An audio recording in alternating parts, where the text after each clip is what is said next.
What is the third sector and what does it do? The third sector is an umbrella term that covers a range of different organisations with different structures and purposes, belonging neither to the public sector, so local or national government, nor to the private sector, which are profit-making private enterprises.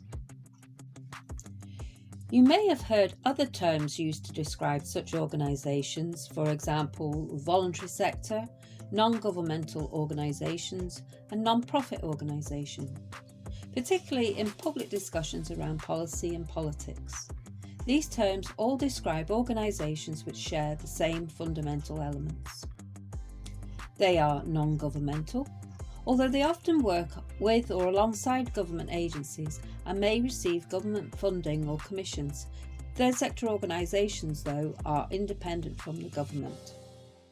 Non-profit. Third sector organisations raise funds and generate financial surpluses in order to invest in social, environmental or cultural objectives. They do not seek to make profits as an end in its own right. They're values driven.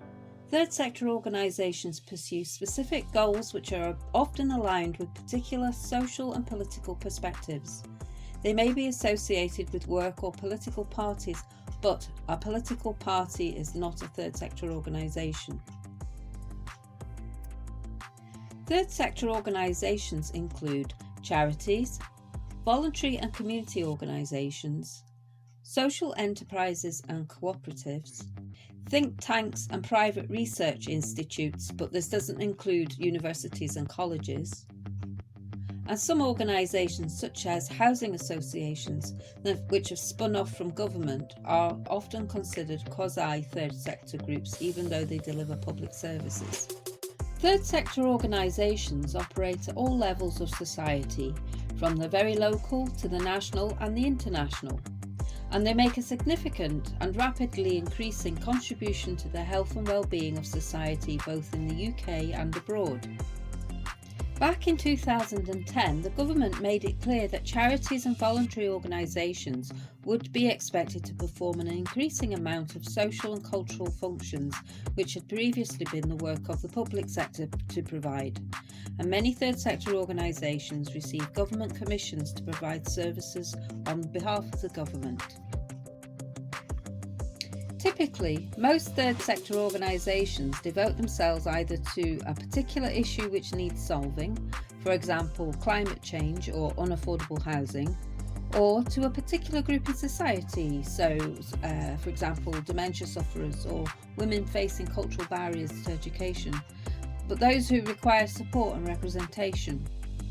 They may provide services related to these issues, for example running a women's shelter or providing legal advice, and some organisations, particularly think tanks and research institutes, may work on a whole range of issues but apply a particular philosophy and political filter. Their focus may be local, national or global. Third sector groups try to achieve their aims through a wide range of activities, some such as fundraising, providing services or providing other forms of direct support and advice to the groups they help, are about immediate action. However, third sector organisations usually also want to back up direct assistance with long-term or systemic change, involving changes to relevant local, national or international policies. They seek to bring these policy changes about in lots of different ways, all of which offer potential opportunities for academic collaboration or input. Such activities include carrying out or commissioning research, running public campaigns, or advocacy or lobbying.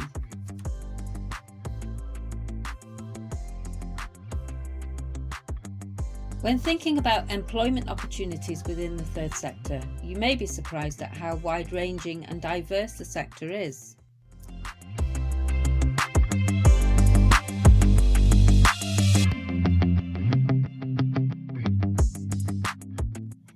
You may wish to consider volunteering as a route to employment.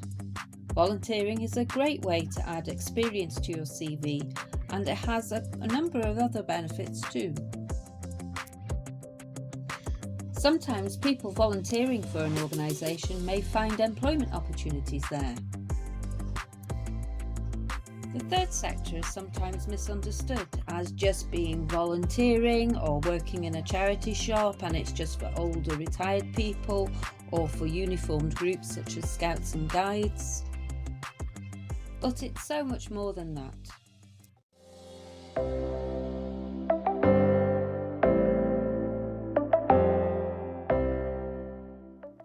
So why not give it a go?